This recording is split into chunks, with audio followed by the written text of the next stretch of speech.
Nearly 200 nations call our planet home.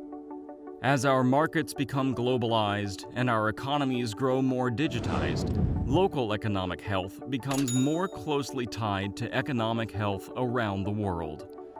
Likewise, financial decisions made by one nation can ripple out to affect billions of lives. This is why the G20 exists, to bring diverse perspectives together to address the complex global economic and financial challenges presented by the 21st century. The G20 hasn't always been around. Until the late 1990s, conversations about global economic issues were had by the Group of Seven and the Group of Eight, representing just the top 7 or 8 economies in the world. But in the late 1990s, financial markets had grown so interconnected that a domestic decision made in a small Southeast Asian nation sparked a financial crisis that shook markets around the world. The Asian financial crisis was a significant moment in global governance.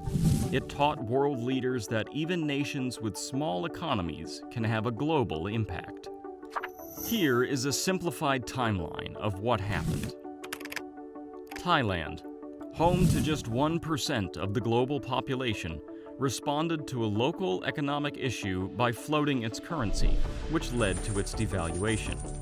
This failed to solve the issue, and the Thai government requested emergency assistance from the International Monetary Fund. A chain reaction followed. Currencies became unstable across Southeast Asia, including in Malaysia, the Philippines, Indonesia, and Singapore. The Hong Kong stock market exchange crashed, stocks in the United States followed, and South Korea's currency weakened. The IMF loaned Indonesia $40 billion in exchange for reform. Financial firms in Japan began to collapse. So did South Korea's currency.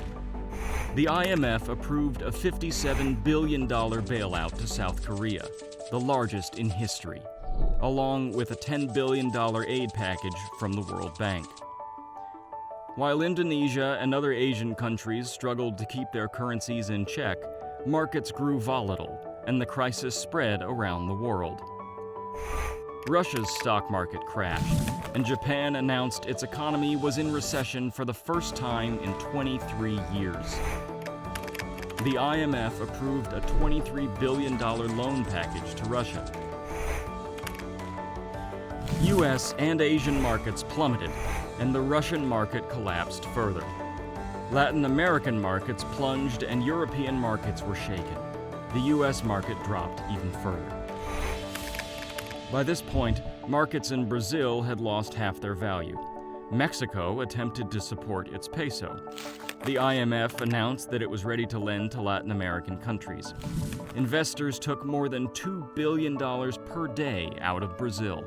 Markets in Tokyo hit a 12-year low as those in Britain, France, Hong Kong, and the US plunged even further.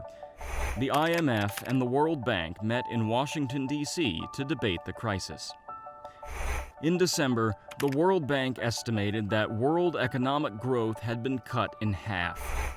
Brazil and Russia struggled to restore their economic health. As institutions like the IMF and the World Bank temporarily helped markets return to normal, global leaders met to develop a more permanent solution. On June 18, 1999, when the G7, G8 met in Cologne, they realized our markets had grown too interconnected to be easily managed by just the 7 or 8 nations they represented. The Group of 20, or G20, was formed as a result, to incorporate a greater diversity of perspectives in global economic governance. It gave voice to some of the worst hit and most influential economies, including Brazil, Russia, India, China, and South Africa, frequently referred to as BRICS. Between 1999 and 2008, meetings between finance ministers and central bank governors from each G20 member state were so successful that there was a push to elevate G20 meetings to include the heads of government. Following the global financial crisis of 2008, the G20's role as a forum for dealing with financial crises was solidified. In November of 2008, the G20 held its first formal summit in Washington, D.C. There, finance ministers met with national leaders to create a framework to help them avoid future financial crises. Since then, the G20 has become the premier global governance forum for global leaders to meet face-to-face and discuss issues of global importance.